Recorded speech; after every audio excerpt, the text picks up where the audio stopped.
Ahoj všichni, já vás zdravím, tady Zlata. Mám pro vás připravený dneska překlad Anthonyho podcastu z roku 2017 o detoxikaci těžkých kovů.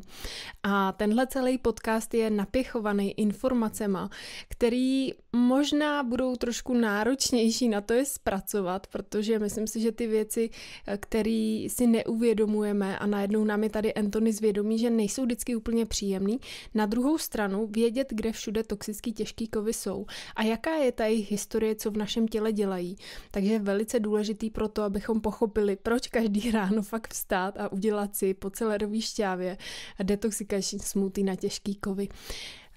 I v návaznosti na to, že jsme vlastně tady měli podcast na tetování nebo amalgámový zubní plomby a všeobecně, že to téma se točí neustále kolem toho, že kolem nás lítají toxický těžký kovy, který se v tom našem těle postupně kupí a pak způsobují ty zdravotní problémy, tak je potřeba to téma fakt trošku jako uchopit. A já jsem tenhle podcast slyšela poprvé už asi před 2 lety.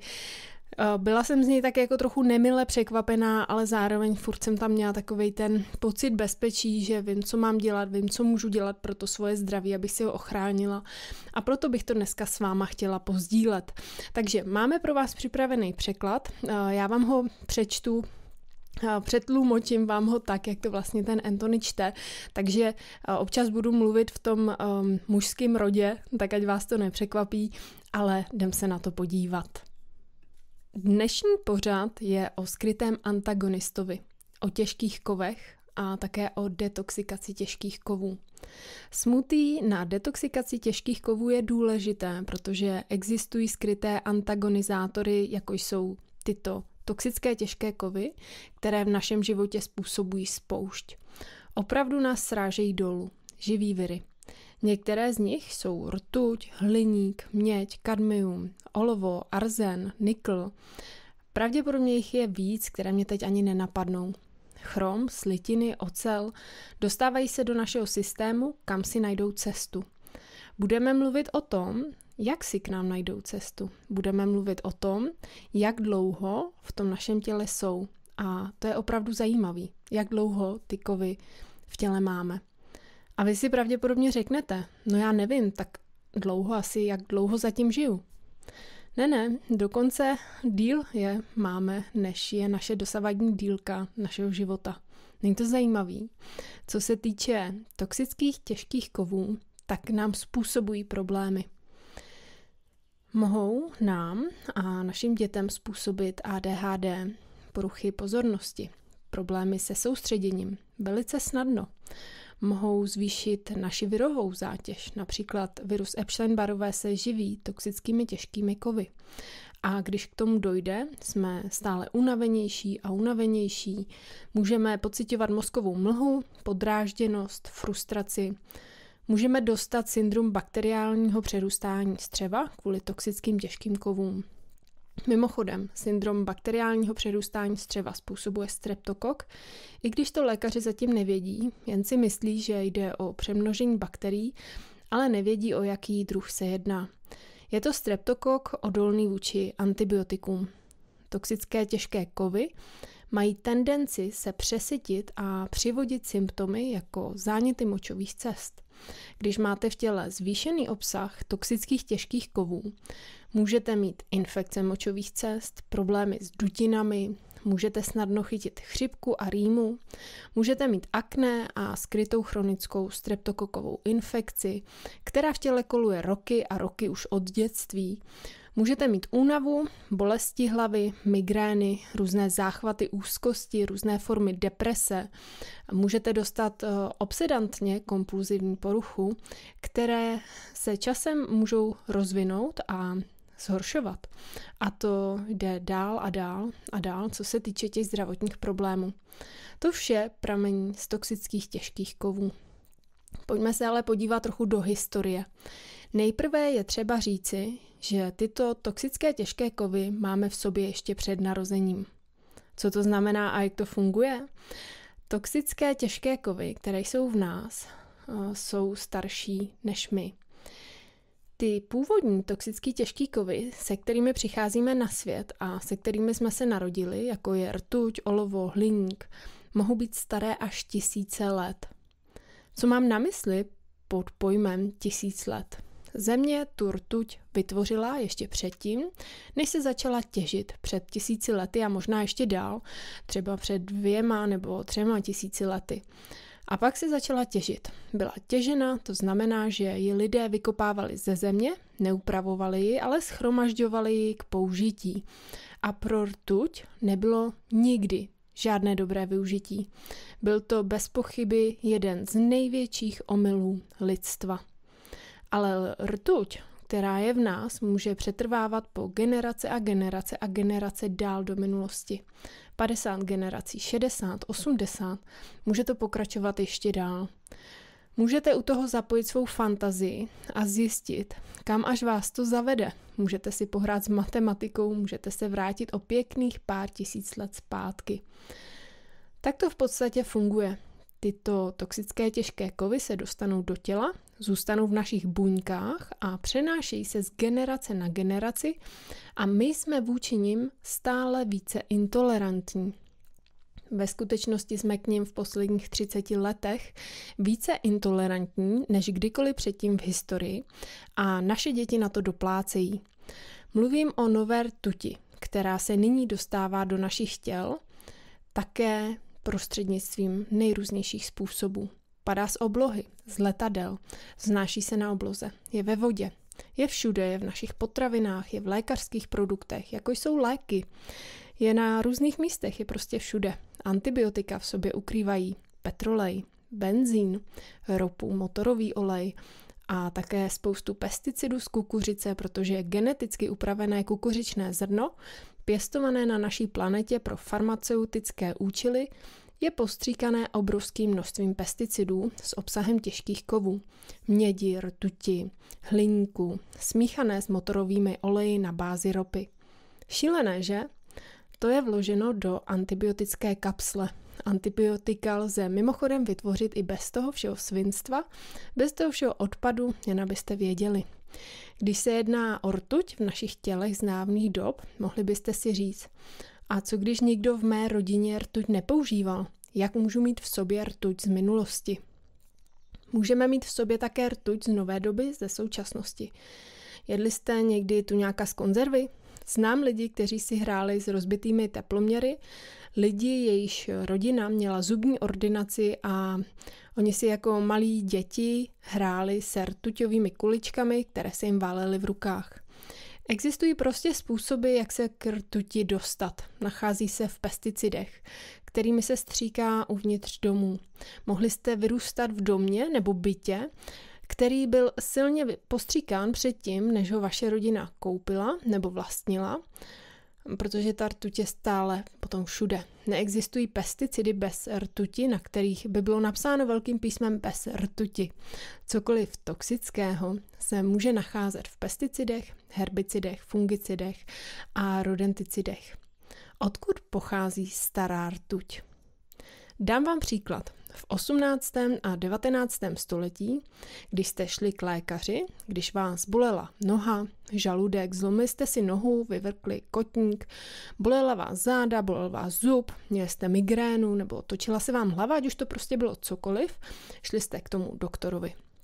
Když jste tam šli, tak chvilku vás vyšetřovali a pak vám dali pěkně velkou sklenici vody smíchanou s částí rtuti a vy jste vypili tento rtuťový elixír, toto rtuťové tonikum.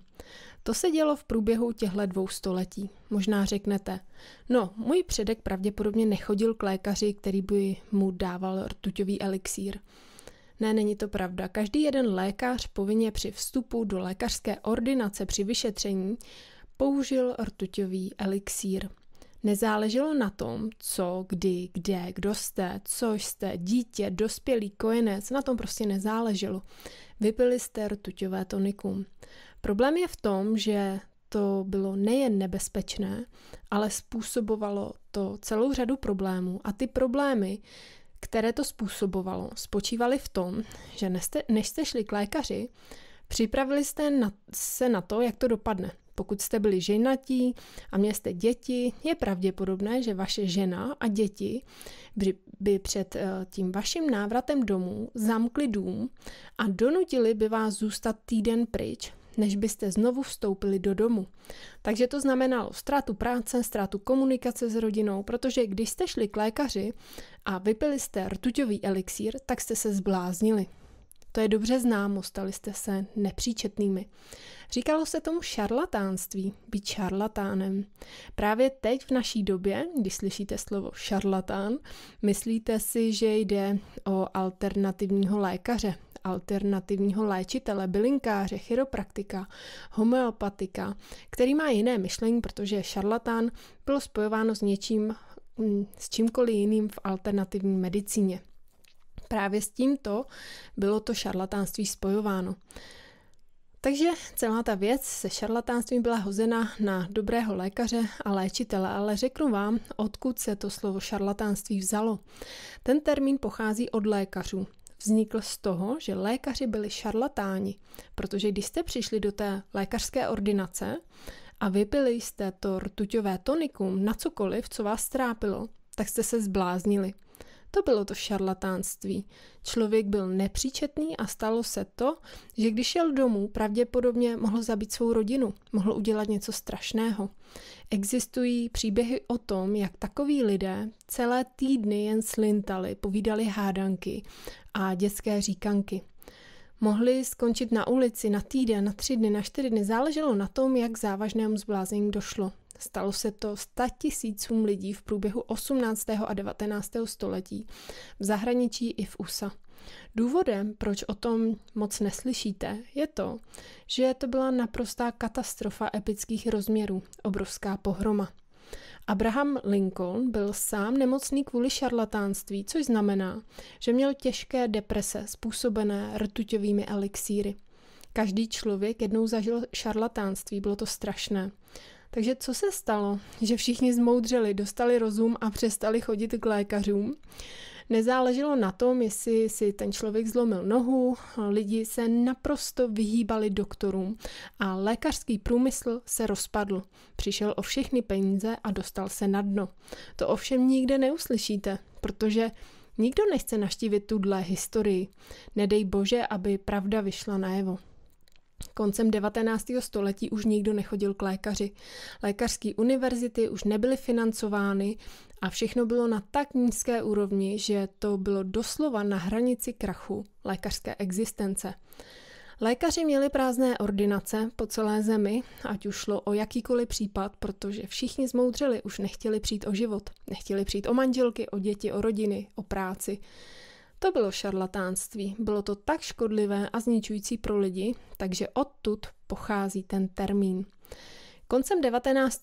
století se stalo to, že nikdo k těm lékařům už nechodil, medicínské univerzity zkrachovaly, přestalo existovat financování medicíny a všechno se zhroutilo.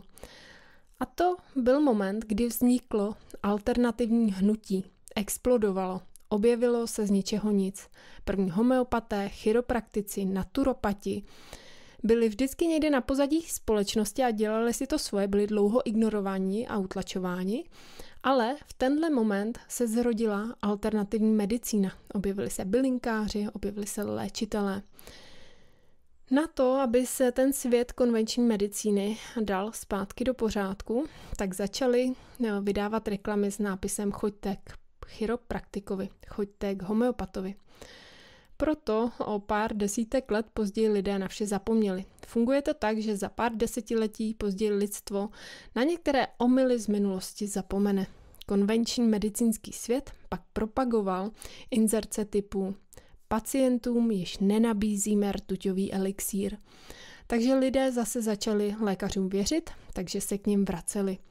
Důvod, proč o tom mluvím, je ten, že když v 18. a 19. století žili naši předkové, pili tyto toxické elixíry, pak nějakou dobu trpěli na jejich následky a ta rtuť, která v nich byla, se přenášela na další generace. Mohla se přenést a být proto teď ve vašich buňkách, protože rtuť je v našich buňkách, nemůžeme jí prostě uniknout.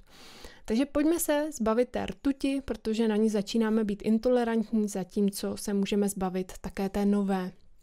Probereme si, jak rtuť funguje. Rtuť se shromažďuje, spojuje se dohromady. Můžete mít v sobě starou rtuť a novou rtuť, která se do vás dostala před 10 lety a ta se shromáždí se starou rtutí, najde sama sebe. Je to jako 2 dešťové kapky vedle sebe. Na nějaké sklenici, když je o sebe tak trochu otřete, tak se spojí v jednu, stanou se jednou kapkou. Takhle funguje rtuť, takže jenom abyste věděli, rtuť na sebe se nabaluje a časem může být ještě toxičtější. Pokud máte mírnou obsedantně kompulzivní poruchu a zdá se vám, že se to zhoršuje, může to být částečně tím, že se ve vás hromažďuje další rtuť, takže ji musíme dostat ven. Pokud trpíte úzkostí a má tendenci se v průběhu let zhoršovat, může se ve vás hromažďovat více rtuti. To samé platí pro deprese. Je to takhle, každý má toxické těžké kovy v jiné oblasti mozku. Není to u všech stejné. Můžete mít v levém spánkovém laloku, můžete mít rtuť v čelním laloku, můžete jej mít také ve spodní části čelního laloku, můžete ji mít v blízkosti hypofýzy. Můžete mít kovy na mnoha různých místech a můžou se tam dostávat různými způsoby. Můžete mít kovy kdekoliv v mozku a můžete mít různé množství těch toxických těžkých kovů. Trochu rtuti, trochu olova, trochu hliníku, trochu mědi. Někdo může mít více olova, trochu arzenu, trochu niklu a trochu rtuti. Někdo může mít například samou rtuť a trochu hliníku. Každý je jiný, ten recept v uvozovkách je pro každého člověka jiný. Co to tady znamená? Někdo má depresi, ale jiným způsobem. Někdo má úzkost, zase jiným způsobem. Někdo má možná takovou depresi, že se pořád cítí osamělý. Někdo jiný může pociťovat prázdnotu, nebo jako by mu nad hlavou pršelo z temných mraků. Někdo může mít pocit hlubokého zármutku, který se nedá vysvětlit. A takových odlišností u každého člověka je víc a víc. My to pak prostě klasifikujeme jako pouhou depresi. Stejně je to s úzkostí. Někdo může říct, že jeho úzkost je taková, že nemůže v klidu sedět, zatímco někdo jiný může mít pocit, že vyskočí z kůže a chce skočit do jezera. Každý je jiný. Někdo může se tou úzkostí trápit tak, že týden nejí. Někdo nemůže do žaludku dostat žádné jídlo, protože se mu ten žaludek příliš převrací. Ta úzkost je u každého člověka do značné míry jiná. Proč tomu tak je?